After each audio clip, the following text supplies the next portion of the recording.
Welcome to Kai Kai one more time to one of our demonstration dinner.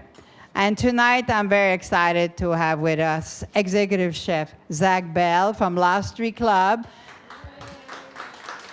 We've known Zach for quite a long time. Been fortunate to be receiving some beautiful produce from Diane for a number of years now. Definitely look forward to when they're producing and get just about everything that we have tonight. We get on a regular basis, especially a lot of tomatoes. Love all the greens and the kohlrabi and the turnips and all that good stuff. So we try to feature just about everything we could on the menu, and I think almost everything on the list she gave me. So that kind of made us kind of happy to be able to do that. So the first one we're going to do is a kale salad, followed by a pasta. We call it fagioli, sort of. It's not really. It's just pasta and beans, using her Roma beans and her yellow beans. And then the last one is going to be some salmon that we're cooking in the beautiful wood fire grill back there. And we're doing some of the turnips and then the radishes. And some of the radishes we treated with kimchi. We made like a white kimchi. And then we grilled some of the bok choy on the grill. And we tossed it with some chili crunch and used a lot of the snow peas and things like that. So a lot of vegetables today, everything from here. The only thing we brought in was some salmon and some little pieces of pork. Everything else is from here. So yeah, that's so it gives you an idea what to do with some of the stuff when you get here on her market days and grab some stuff for the house. So starting off with the kale salad. You should have some of the recipes, I think. So we got a bunch of the different kales. We have the lacinato here. Looks like we have some of the red Russian, and we're gonna treat them differently. Kale salad has definitely been pretty popular for a number of years. Obviously, it was on some episode of Oprah, and that made it kind of become real popular. Kale, it doesn't need a whole lot done to it, but it's nice sometimes when you throw it on the grill. So we have some kale that we're gonna do just regular torn and kind of macerated, and then some kale that we're just gonna throw on the grill, wilt it quickly, still keep it crunchy, and then after it's done, cool it and tear it. So you have kind of two textures of kale. In addition, we're gonna have some kohlrabi that we're gonna peel and shave really very thinly, and then macerate it in some lemon juice and salt. So we're gonna start that right now, because that's what we want to get ahead. Some of these things you're gonna want to do ahead on this recipe. Another part of the recipe is gonna be some pickled mustard seed, and I'll show you that in a little bit. And then we made a little aioli with some different seeds, some caraway, some celery seed, and some coriander seed. Made like a little dressing for it.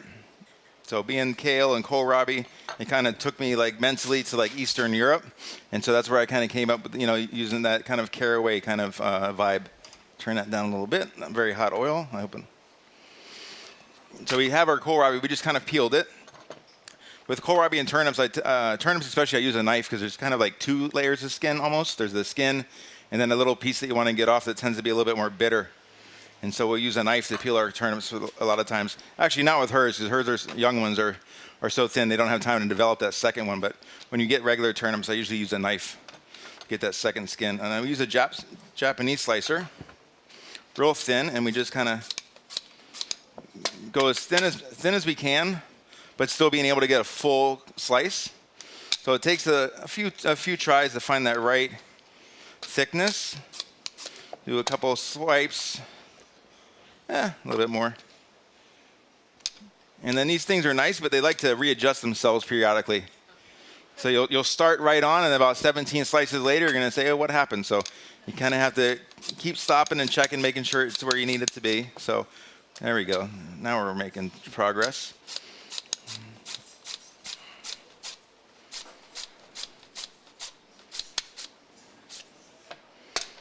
Righto, nice. So we'll put this to the side. So both of our, let's see, turnips in there. I left the turnip in the back, but that's okay. Do the same thing with the turnip. Lemon, fresh lemon. Gonna get a few of these and kind of roll them, to break them up. We all know that. Limes don't roll so much. Limes are hard. Limes you put in the microwave. You probably know that trick too. The microwave will help blow up those little cells and then roll them, and then help to get the juice out of them. Just like 30 seconds, not long. Robbie.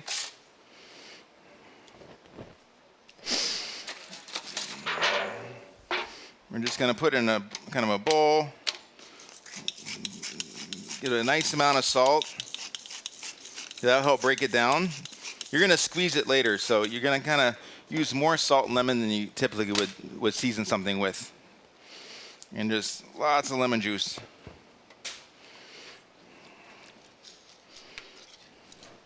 And we used to work with, well, she was actually ended up being the pastry chef at Restaurant Danielle, this lady Gaia, and she was from Tunisia. And one of the things she did a lot was macerate make turnip salad and macerate turnips and stuff, and would just kind of throw this in her salads and stuff. So that's kind of where I stole the idea from. So we just kind of mix it by hand. You can be a little rough with this, and same with kale. When you're massaging like kale, don't be too gentle when you're mixing your kale salad. Kind of like with cabbage, get in there and give it a couple good crunches to get that vinegar and salt in there, doing its magic and breaking down those leaves. Especially with the lacinato, because it's pretty durable, and you want to, you're not a rabbit. You want it to be a little bit more palatable than like rabbit food. So give it a little beat up. So in about 15 minutes, this is like magical, right? You'll take it and you'll squeeze it out later. So we'll just put this to the side for now. I'm gonna actually share that space. I'm gonna take my little kale and I'm gonna disappear to the grill real quick. I'm gonna juice it up real good with some olive oil and then salt and pepper. I haven't been here in a number of, how long? It was pre-COVID, obviously. Yeah, so holy smokes. Did a lot of work out here. This is amazing. This is not your typical farm kitchen. Very awesome. So we're just gonna olive oil, salt, and pepper this kale. We're gonna take it to the grill. Wood burning grill is obviously the best, and that's what we did for you guys, but here I just have a little grill that I put over the flame here. So I'm cheating a little bit.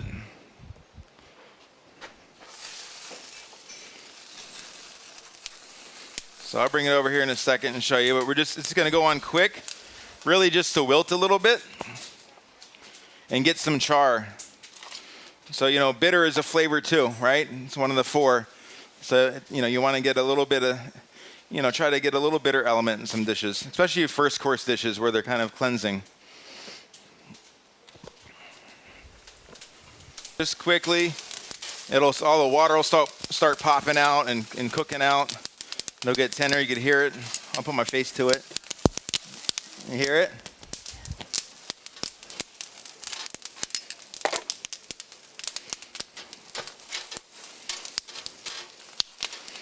And this oven rack trick here, it's just like a cake rack with the small holes.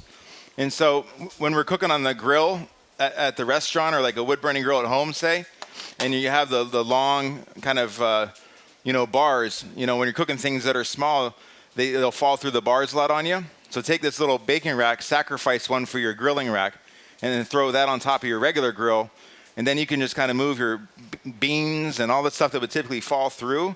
You could cook right on the wood fire grill. And just use one so you don't ruin all of your stuff. And keep it to the side, and that's like your grilling rack. There we go.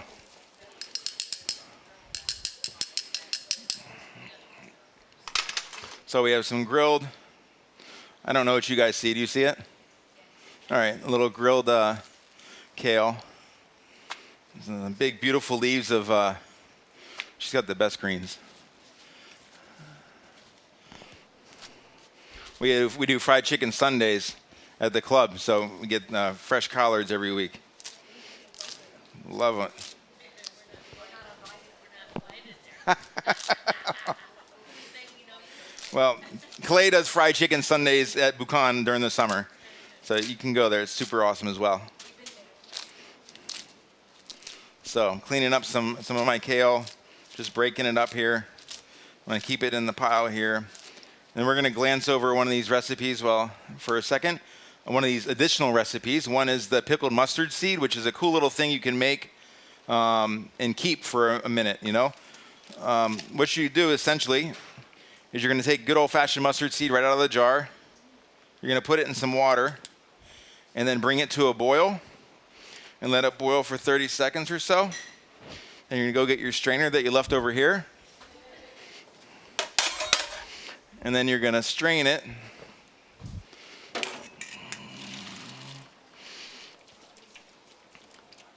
And then you're gonna rinse it with cold water, and you're gonna put it back in the pot, and you're gonna add fresh cold water. You're gonna do it again, and then do it again, and do it again. You do like 7 or 8 times to get all that bitterness out. And then it starts to plump it up a little bit. Then you're just gonna add basically sugar and vinegar, a little champagne vinegar and sugar. And so that final time, it'd just be a nice little simmer.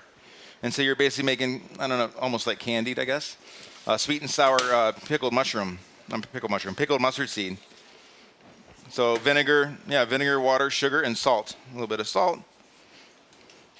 And then put that back up. And the last one will be nice little kind of, they have a cool texture. It's not quite as good as caviar, but and it's not spicy. It just adds a little interesting texture with a little note of mustard.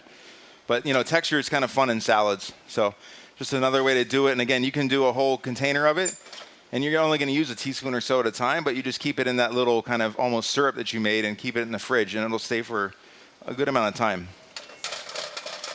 As long as any kind of typical pickle would stay.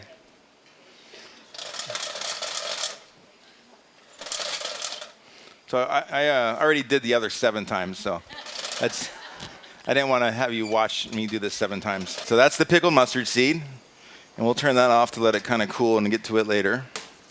And then I have some hot fat there,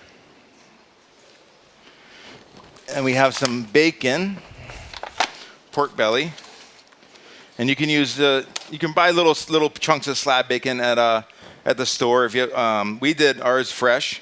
We have like fresh pork belly that we just cured and gave it a light smoke and then a poach to make little kind of croutons. We call them. They're not really croutons. And then we're just going to fry them up a little bit. I don't want to throw them all in at once because that could be messy. They're already going to pop on me. It's one of those things. Who still has a splatter screen in their repertoire of tools? Okay, this is where that comes in very handy.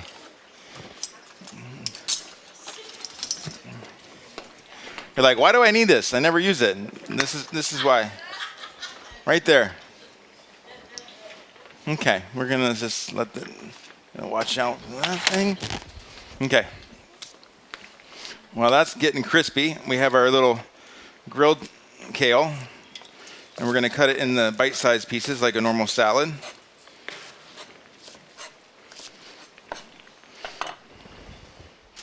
And then we have our turnips and our kohlrabi. We're going to squeeze all that excess lemon juice out.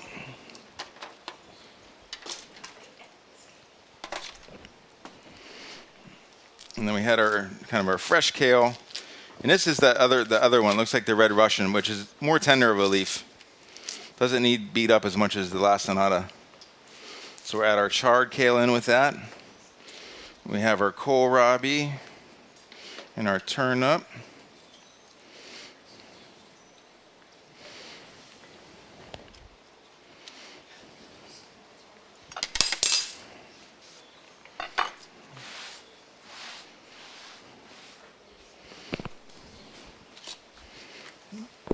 Let's see what's going on here. Okay, we'll put them to the side. Nice little crispies. We'll refresh them in a minute. One thing I almost forgot, we have our beautiful carrots. So all these different color carrots. So carrots are nice. And one of my favorite things to do with the vegetables for salads, so that it kind of becomes more of a part of the salad, is to shave it. Similar to what we did with the kohlrabi and everything.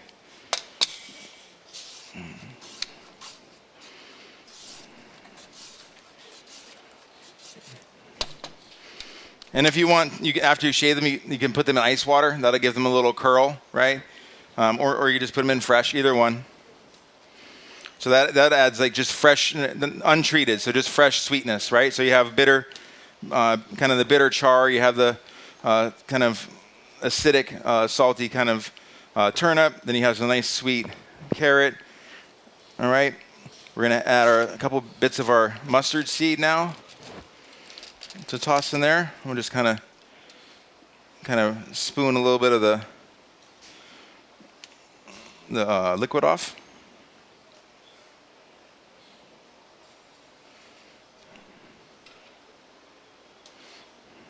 Okay.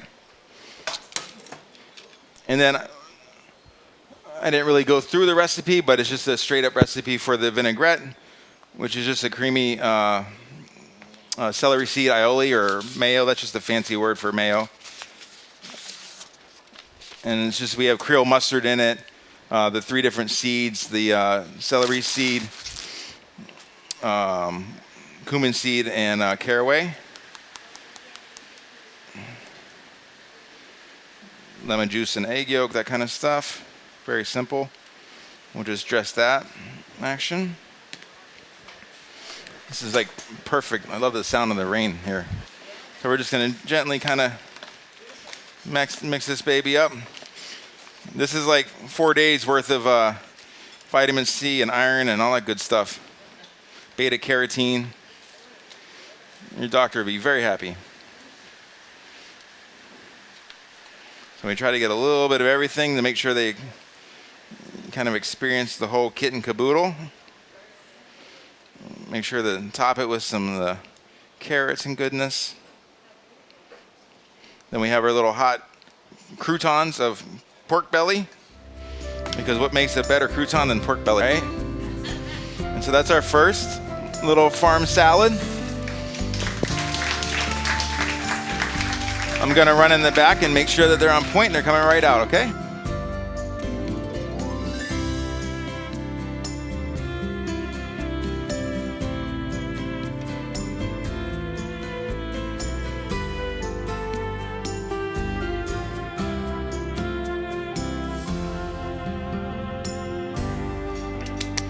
While we're digging on that, we'll start slowly with the next one, which is the pasta, which we have here. We're using gemelli. So one of the toys I got to buy last year was a pasta extruder. So we've been getting it's been getting a workout this year at the club. So we do all our own spaghetti and rigatoni, gemelli, campanelli. So got a bunch of different dyes and kind of do some fun stuff. I tell you what, the cooks burn a lot less pasta when they have to make it themselves. That's for sure. So that was definitely a win in that case. So we're going to do pasta and beans. So the beans, it's not a pasta fagioli at all. It's braised beans with the gemelli with some tomato and fennel is essentially what it is. So we're going to tip and tail all the beans. And then cut them into what we call lasagne. Lasagne is just kind of like kind of on the bias a little bit, little kind of angled cuts. And that's kind of cut we'll use when we kind of braise things. If they're your typical kind of garnish on a meat dish, they'll usually be left long. Or if they're sauteed or something like that. But these are going to be broken up into pasta, so you want to kind of be roughly the same size as whatever pasta you're serving, you know? So it's all going to be on the same fork. And these things are great. I mean, you can eat these things raw. I do it all day long. All these tender beans that she grows.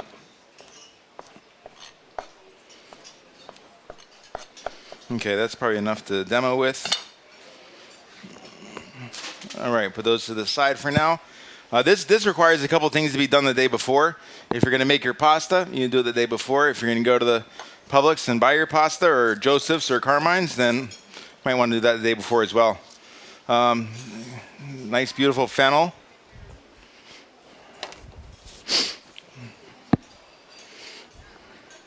So we're gonna roast the fennel, and we're just gonna cut it in half. And we're going to make a little packet out of foil. And then sometimes we'll take a piece of parchment, actually a lot of times, and put parchment as well in the center. and that way it's kind of cooking in the parchment rather than the foil. And we'll just kind of put it there with a little salt, pepper, and I add just a pinch of sugar as well. It's going to help accentuate the sweetness of the fennel. We'll put a couple pieces of thyme in there. A little bit of olive oil. We use this olive oil. Nice olive oil, not really cheap because we're going to make a puree, and it's all going to go into your puree. And then we'll also add just a little bit of, like a tablespoon or less of water, and that'll just help create some steam and get that cooking action going. And then you're going to make your little packet, kind of like wrapping it like a New York deli sandwich, right? Right? And it's going to go on a little tray, and you're going to pop it in the oven. Okay, it's going in the oven. You see it going in the oven? Okay.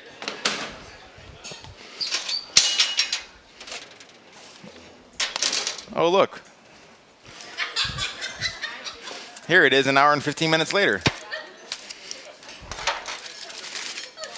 Wow, look at that, beautiful fennel. Shazam. So that beautiful fennel, so nice. You can eat it how it is, just like this. In fact, we did some similar. We did a fennel baked in clay. So we actually, at an event the other night, same thing. It was in paper first and then in clay with some aromatics. It's an ancient cooking technique, usually with lamb leg and hay, wrapped in hay. And so we're going to take this beautiful fennel, we're going to puree it. Sorry.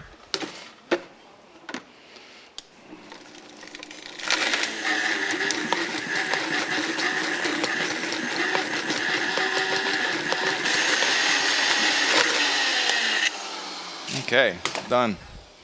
That's the day before. Then we have some cherry tomatoes from you know where. We're going to try and pick out, there's a lot of great sizes. These little candy ones here,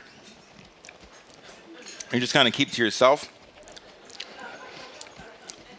And the medium and the big ones is what we're going to cut in half and then give it a quick roast, just to kind of like concentrate the flavors a little bit. And also when you're putting it in pasta, you're not going to add all that tomato water to your pasta because we're going to add it right at the end. So, we're going to have the consistency where we want it. And if we add fresh cut cherry tomatoes, it's just going to introduce all of this water right away. And it's going to kind of, work against what we just had going on with the consistency. And we're not going to roast them so much to where they're dried and jammy or anything. We just want to, we call it demi-sec, half dry. So we just take away most of that water and just concentrate a little bit. So for us, it means like 300 degrees for about 20 minutes. And I just have it on a sheet tray here, but what works even better is if you have it on one of those cookie racks as well. So they just get cut in half. Very simple olive oil, salt, and pepper. I mean, that's pretty much all I cook with. Is olive oil, salt, and pepper. Tell me? So, either virgin or extra virgin olive oil. This one is from my buddy, extra virgin. That's from Fernando Pensado. He is a friend of mine. He's a good kid. His family was in the shoe business in Milan, and of a shoe company of the same name, Fernando Pensado, and they made women's shoes. They still do. And his project, he's probably 38 maybe.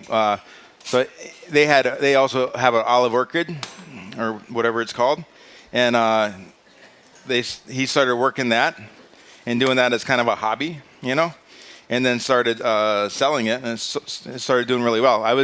His parents wintered at the time on Singer Island, and so he would come and when I was at Cafe Blue back then, he brought his olive oil, was all excited, and so I was like, it's really good actually, because they have an old barn in the old kind of mill, the stone mill, and like he would take his lemon oil, they would have whole Gargano lemons that they would kind of grind with the olives, you know. He was very, very small batch, and he still is. I mean, he's not really making a living doing olive oil. But it was really good. I was his first U.S. customer, and then he subsequently, you know, not because of that, but he went on to sell to Le Cirque, and I told him about my buddies up there, so he went and became the house oil for Le Cirque, and then he sells it like Bon Marché and Paris and all the European stuff. I think he was in Neiman's for a while and stuff, but it's really nice stuff. So if you come across it, buy a bottle. It's even better than that. I don't know if I have it here. It's his Lambrusco vinegar, which is probably my best vinegar ever. Anyway, here's my tomatoes. They're going to go into the oven, again, 300 degrees for 20 minutes. So I'm going to take them over to my oven real quick. Oh, look, they're done.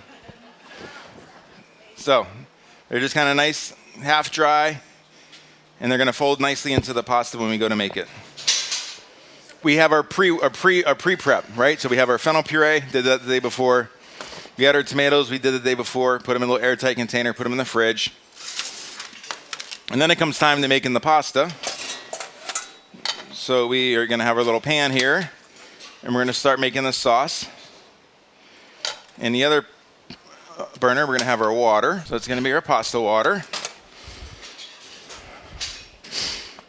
And then to begin this process, we're going to start with a little oil. Start with a little butter.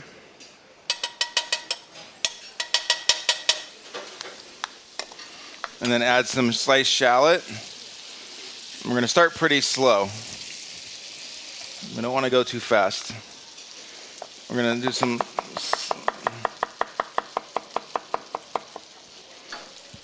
sliced garlic.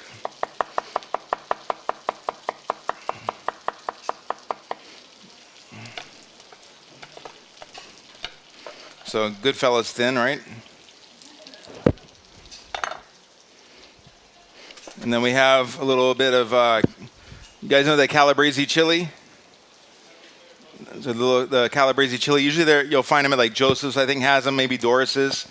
They're the little baby red chilies. Either they're whole, you'll find them at pizzerias a lot of times, or they'll sell them crushed. But it's a nice chili to use instead of pepper, like the chili flakes, but you could use chili flakes for sure, absolutely. So it just adds like a tiny, tiny touch of heat. So the key, for me anyway, the key is like going nice and slow with your garlic or your shallot. You know, I even sometimes start with like a cold pan, cold oil, bring it up nice and slow so you really infuse that garlic into the oil fully before adding anything else. And I'll add my liquid as kind of a way to put the brakes on that browning. So we're going to go with that. Let that go till it's tender a little bit.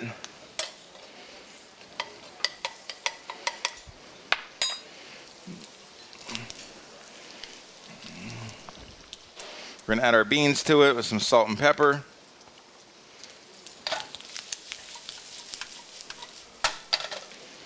Crank our heat a little bit.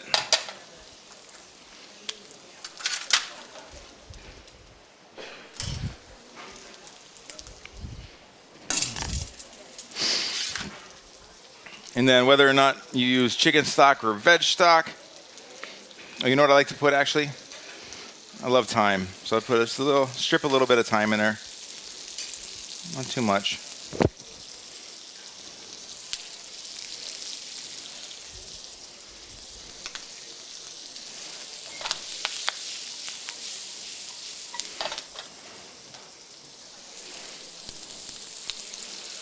We're going to add some stock. Again, chicken or veg, your choice. We're going to put a lid on it. That lid fits better. So this is kind of like taken from, there's a couple pastas, like a Roman one that has broccoli, and the broccoli almost breaks down and becomes part of the sauce. And it's kind of, I took the inspiration from that, where these beans cook, and you're cooking the bean all the way through. And it's becoming like soft and part of the pasta. So that's going to take a little bit. You want to get that a head start, basically. Any sauce you do, you kind of want to have that going in your pan. Give it a full head start, like 80% there, and then maybe turn the heat down. And then add your pastas to the water, you want everybody to come kind of together at the same time.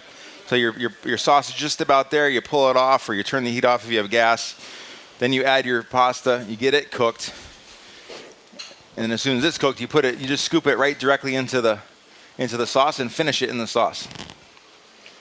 And if you can take the pasta the last 25% of its cooking time in the sauce, that's kind of your best bet. So it absorbs more of that flavor rather than just being coated with it.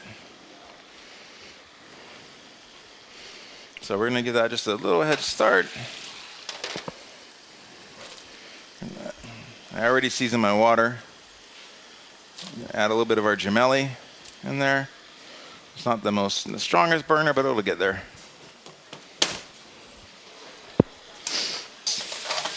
Nice.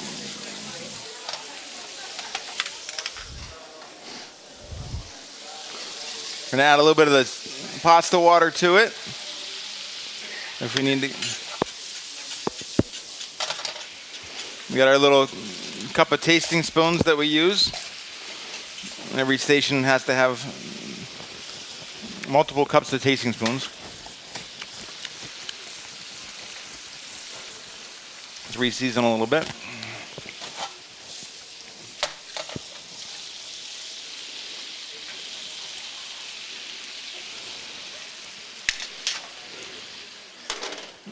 Pick out one of our pastas and try it and see how it's doing.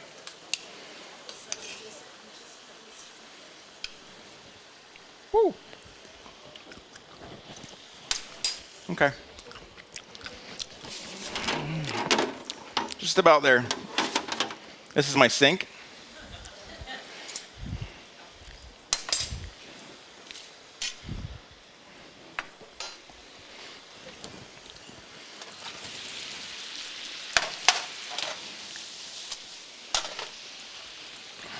Okay. I'm going to do the one-handed. Boom. All right. Everybody in the pool? Put our sink away.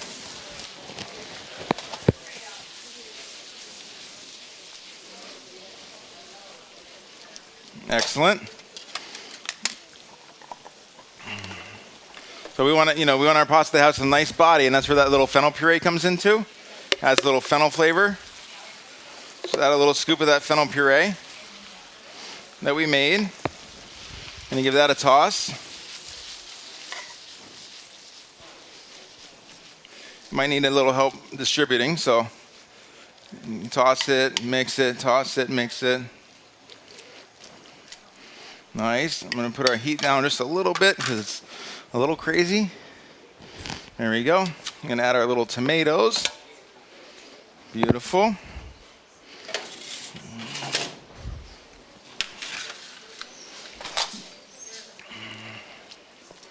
Beautiful. It's okay. A little bit more butter. And then some Parmesan. And then we'll finish it with the nice olive oil off the heat.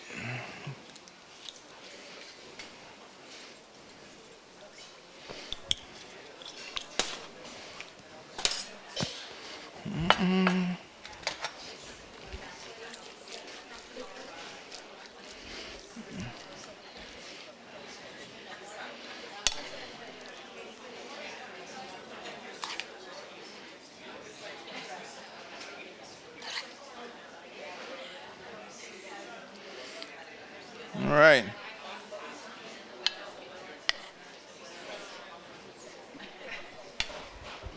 A little more parm. And that's our little pasta not fanjoule. This recipe has a recipe that might need to be done 3 or 4 days ahead. I know. Sorry. It's a Korean radish water kimchi. And so Diane has some beautiful radishes. We have the French breakfast. We have the K Bravo that we're using. We're just going to peel it and cut it into sticks. And we're gonna make a quick kimchi, and it's gonna just ferment for like 3 or 4 days. So I'm just gonna prep some veg first, real quick. And it's basically whatever radishes you want to use. You can put turnips in there, you can put kohlrabi in there. It really doesn't matter. Cabbage pieces. Some sweet peppers, nice. So we have these little baby yellow peppers. We're just gonna cut them in half.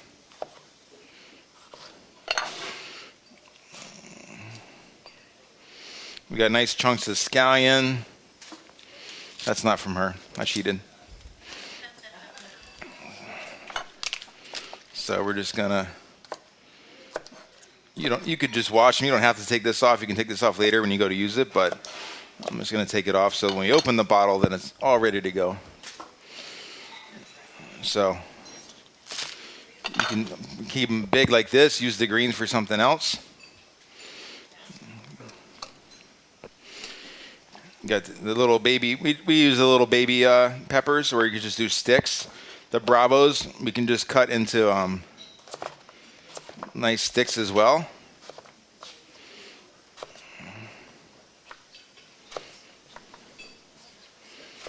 All right, so got nice little sticks of the K Bravos. Beautiful, beautiful.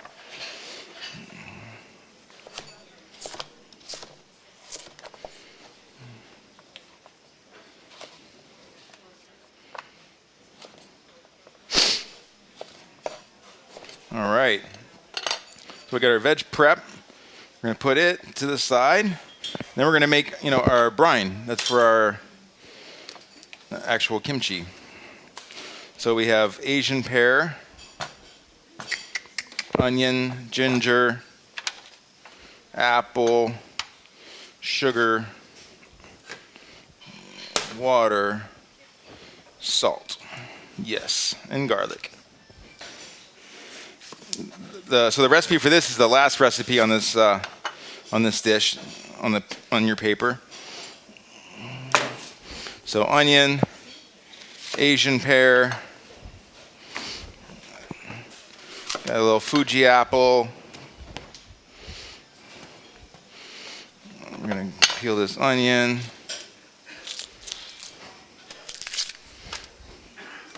Give it a little choppy chop.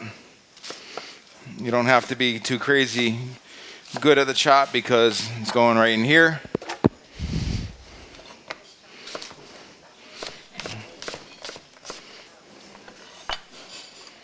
Apple, right in there. Asian pear, same story.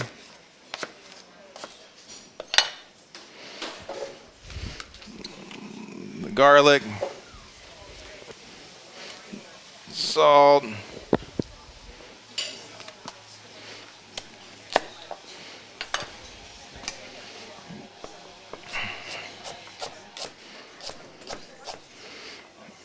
ginger,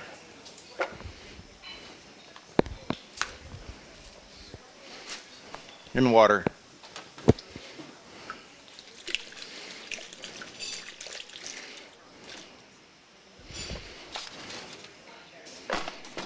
Alrighty, there you go. We're gonna puree all that together.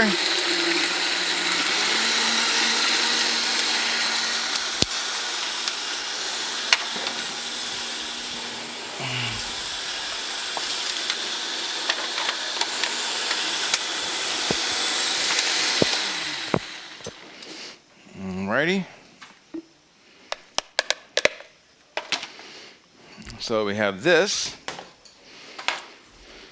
We have a cheesecloth. We have our veggies, which we're going to pack into our little mason jar. This is a mason jar. It's not a plastic container. It's our little mason jar. And then this, put this over a bowl. And then we have this good stuff. Or a strainer lined with the cheesecloth because you want to get all the chunks out of it. So you still need the cheesecloth. It's nice to have around the house. All right, bring up the ends. And then you just want the liquid. And so this is your brine.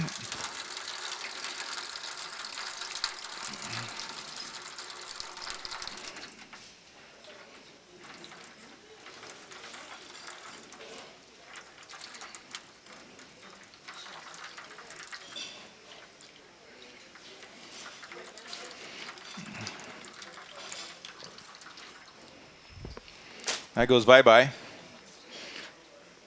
And then your brine's going to go in your jar over the vegetables. And you're going to let it sit there for, I don't know, 3-4 days. Room temp. Let the fermentation happen, right? It's going to smell beautiful. If you have one of those little brining jars with the little burpers and everything, you can set that up. It lets the gas escape, lets the fermentation start. So that's that. That's 4 days late. That's 4 days later. So after about 3 days or 4 days, when it gets to the texture you like, then you'll put it in the refrigerator to stop the process. The fermentation process you want to do it at room temp.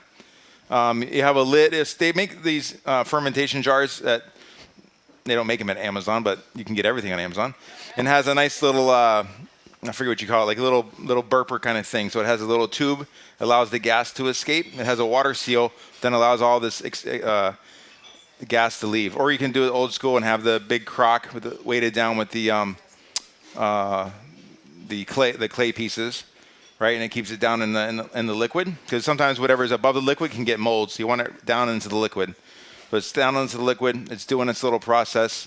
All the vegetables are kind of fermenting and kind of getting a little funk, not too much funk. And then it's like this. So it's nice little kind of pickles. And we're going to add that to our mix. Add whatever you want to it. Make it spicy, make it not spicy. There's really no wrong answer when it comes to that. So again, you're going to want to start that a few days ahead. Or not at all. It's up to you. We have butter because I grew up with French chefs. And I have some beautiful peeled turnips with a pinch of salt and a pinch of sugar. And like I always say to the cooks, there's only so much you can do to a veal chop and a piece of filet and a piece of chicken and a piece of fish. You can grill it, you can saute it, you can bake it, where a lot of people, and what drives a lot of creativity, I think, in our business is what the person's approach is to dealing with vegetables, and we call it garnishes, which is whatever the dish is served with. So, finding new ways to deal with certain things and finding the best ways to accentuate, the qualities of things is really key. So for turnips, for me, they need a little sweetness. Everybody's first guess is do honey turnips and this and that. And sometimes that's a little too cloying and stuff, and I still want to taste turnip. So I like to just add a little sugar and then caramelize the turnip in brown butter and let that natural caramel sugar kind of become that sweetness without adding extra sugar and honey and things like that. Just that pinch, and that was enough. So I'm going to cook these in just whole butter. And I started just kind of at medium low and let the whole browning of butter process happen with the turnips inside the butter. So by the time the butter turns brown, slowly, then those turnips have become nice and brown as well. All right. And so we'll do this, and typically we'll do this with meats that have a little bit more backbone. So a roasted turnip puree will be with maybe duck or venison or lamb, something that's a little bit more assertive, to stand up to it. So that's going to do its thing. At the same time, I have some lovely pak choy beauties, and we're going to cut these guys in half. That's enough.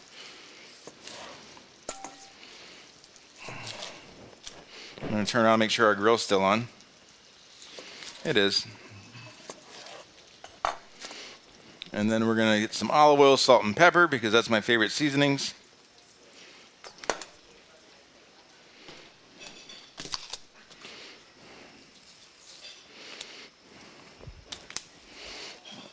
And I'm going to put a glove on just so I don't have to wipe the olive oil off my hand again.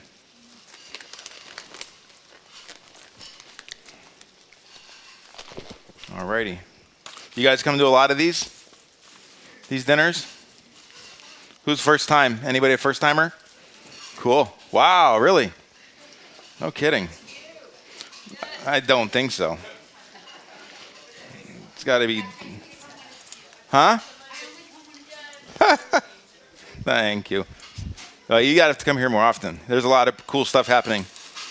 So we're going to just put these on the grill and grill those. That water in there is going to help them break down nice. These turnip and this turnip puree, that's also one of these do-ahead things. For sure, day before. Whoops, come here.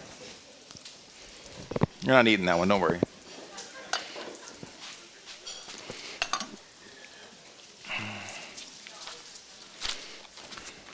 Boom. All right. Well, that's going on. I'm going to move on to my garnish.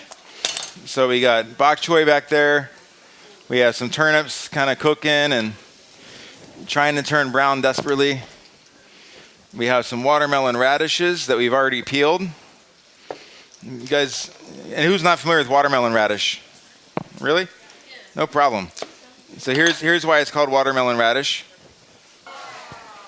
Oh, I see that you heard that. Must have been a good shot. All right, so nice, huh? Beautiful radishes. So they got a nice color. And then some snow peas. So we're just going to julienne both of those. And they're just going to be like a little salad on top of the whole thing. And on top of what, you ask? Well, I'll get to that in a second. Thanks, Dan. Was that on fire? It's okay. They're not eating it.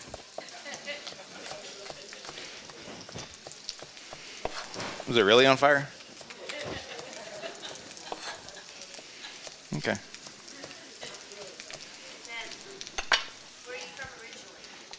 Where am I from originally? Born in Florida Hospital, Orlando. Yep. Claremont, Florida is the place of residence. Have you ever heard of that? I left Claremont, Florida in 1993. It's changed a lot. My high school class had 79 people, so a lot different now. I think there's like 3 high schools now. So we have some nice, beautiful caramelization happening on our turnips. See that nice foamy butter? It's just starting to get that, what we call noisette, which means hazelnut, right? Nut brown butter. So we're going to keep that going. Get that nice nut brown butter happening. All right, we're going to put this back in the blender and pretend I just made turnip puree for you. Okay, don't tell anybody. And then what are we cooking actually? Do we even know? It's salmon. Whoops. So we have some salmon, because we love salmon. You know, every country club chef favorite thing in the whole world, a plank. It's one of those things that you kind of make fun of as a country club chef because you have to do planked salmon so much and you get away from it. And it's kind of like, you know, it's been around for a long time, right? And it's, you know, I think it started maybe in the Pacific Northwest, I think, and it kind of made its way, and it's become a staple in a lot of places. But sometimes you have to like relearn certain things and have it again, like with a fresh set of eyes to understand, like, you know, maybe you haven't been having it right for a long time, and maybe you need to revisit it. And that's one of those things that planked salmon happened to me. And I was at home, and I did a piece. You know, I went to Winn-Dixie, and they had like the 3-for-1s on sale, the littler planks, and got a chunk, and I put a little cure on it, and I did it on an offset Weber where I had this coals just on one side and the salmon on the other, so it kind of smoked for like 45 minutes.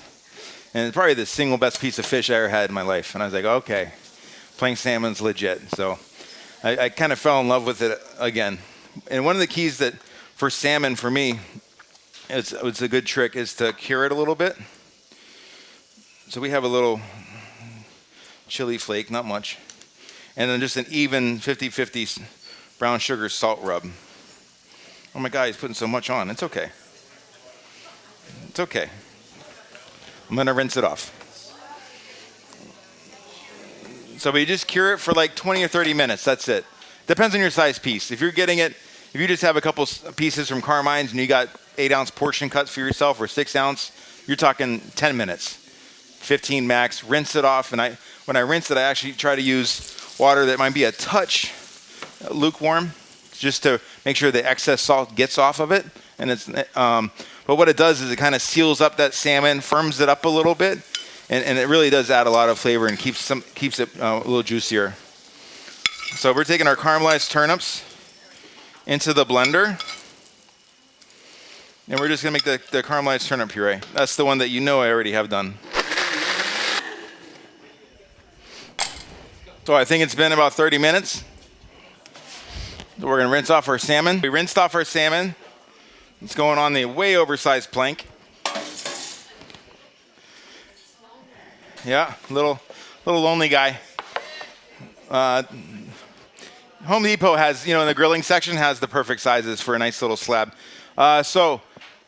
Either nice and slow, 300 max oven, 275, 300, nice and slow is my preference for fish. All right, pull it at 130 degrees and it'll carry a little bit more. Or if you do an offset smoker action, that's also nice. Again, whether it's a Weber, and you just have a few coals in the corner and your fish is on the other side, or if it's a gas grill and it's on burners that are turned off and you have the far left burner turned on only, something that's kind of indirect heat is kind of the way to go with this, or just right in the good old oven, So we're gonna do the oven method. Oh, here we go. Where is she? Here she is. Okay. Oh, it grew. How'd that happen? All right, it grew. So we got our salmon just came out. We're gonna go find our bok choy. All right. So we got some grilled bok choy. So to that bok choy, we're gonna get some of our pickles that we made 3 days ago. All right. Some nice, beautiful pickles. All right, so we got some grilled bok choy. So we got some char going on. We got some nice pickles. We have this lovely stuff, which you can find at your favorite Asian grocery, called Chili Crunch, Chili Crisp. All right. Drain off the oil off of it. No, it's not too bad. It's a nice little Chili Crisp. All right. Make sure it's as nice and juicy. It's got some oil, and you have that vinegar coming from the pickles. You can have the oil that's from the Chili Crisp, and also the grilling of the bok choy. You got a lot of flavors going on there. A nice little bit of turnip puree. All right. Boom, boom. We got some nice, beautiful grilled bok choy. Make sure to get those pickles. Now, it's salmon on a plank. It's not going to be your beautiful restaurant cut salmon, but ugly food is food too, right? So if you're real fancy,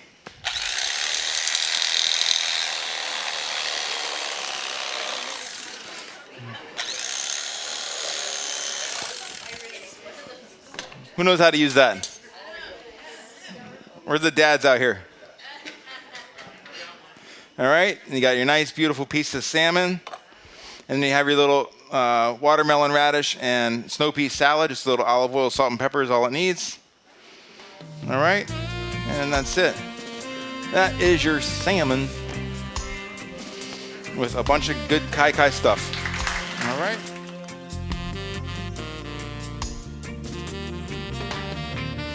Well, what do you think, ladies and gentlemen? I think it was fantastic. So thank you, Chef Zach, for coming tonight. That was really, really special. Everybody devoured your salmon.